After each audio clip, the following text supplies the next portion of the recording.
উদ্দেশ্যে, সেটা হলো আমাদের জাতীয়করণ করতে হবে এবং কাজ করতেছি। সরকার আমাদের যে বেতন ভাতা দিত তা বন্ধ করে দিয়েছে। আজকে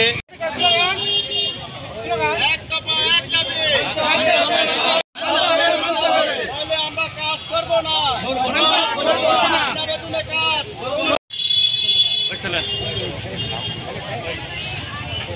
ভাতা বিকাশের উন্নতি ঘটায়। যেমন চালিশ আমরা উৎপাদন করে থাকি, আমাদের মাধ্যমে গরু, মহিষ, ছাগল, ভেড়া কৃত্রিম প্রজনন করে দুধ ও মাংসের চাহিদা আমরা পূরণ করে থাকি। অথচ আমরা আজকে অবহেলিত, আমাদের না আছে বেতন, না আছে চাকরি। আমরা এক দফা এক দাবিতে নেমে আসছি একটাই উদ্দেশ্যে, সেটা হলো আমাদের জাতীয়করণ করতে হবে এবং বিগত 9 মাসের ভাতা আমাদের বকেয়া আছে, এই ভাতাগুলো আমাদেরকে দিতে হবে, নইলে আমরা কাজ করতে বিনা বেতনে ইচ্ছুক না। এই দাবিগুলা আমরা আমাদের অধিদপ্তরের ডিজি মহোদয়ের কাছে আমরা দিতে চাই, এর মাধ্যমে মানববন্ধনের মাধ্যমে দিতে চাই। বলেন হচ্ছে আমাদের পিঠ থেকে গেছে। আমরা বিগত 20 থেকে 25 বছর পর্যন্ত এই কাজ করতেছি। সরকার আমাদের যে বেতন ভাতা দিত তা বন্ধ করে দিয়েছে।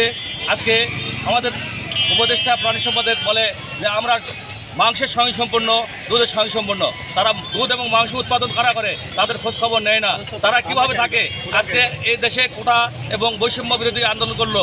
আজকে আমরা বৈষম্যে আমাদের পদে যারা চাকরি করতেছে এই ভাই, তারা পায় 50 থেকে 60,000 টাকা মাস, আর আমরা সেই কাজ করি, একই কাজ করি, অথচ আমরা সেখানে যে সামান্য ভাতা পেতাম সেটাও বন্ধ করে দিয়েছে। তাই আজকে প্রাণ ঠেকে গেছি। আমরা এক দাবি নিয়ে রাস্তায় নেমেছি। আজকে ভবিষ্যতে আমাদের উপদেষ্টা এবং সরকারের বলতেছি যে আপনারা মেধা বলতেছেন, এই মেধা কোথায় থেকে আসে একটু খোঁজতে দেখেন। এই মেধা উৎপাদন কারা করে? দুধ মাংস কারিগর কারা? যারা দুধ মাংসের কারিগর তাদেরকে আপনারা প্রাধান্য দিচ্ছেন না। অতএব আমরা হুঁশিয়ার করে দিচ্ছি, যদি আমাদের কোনো ব্যবস্থা না করেন হয় ভালো, না হলে আমরা একবারে আমাদেরকে বাদ দেন, আমরা জানবো আমাদেরকে বাদ দিয়েছেন। অতএব যে কোনো সিদ্ধান্ত উপনীত হন, ঈদের পরে আমরা বড় ধরনের এক দফায় চলে যেতে বাধ্য হব।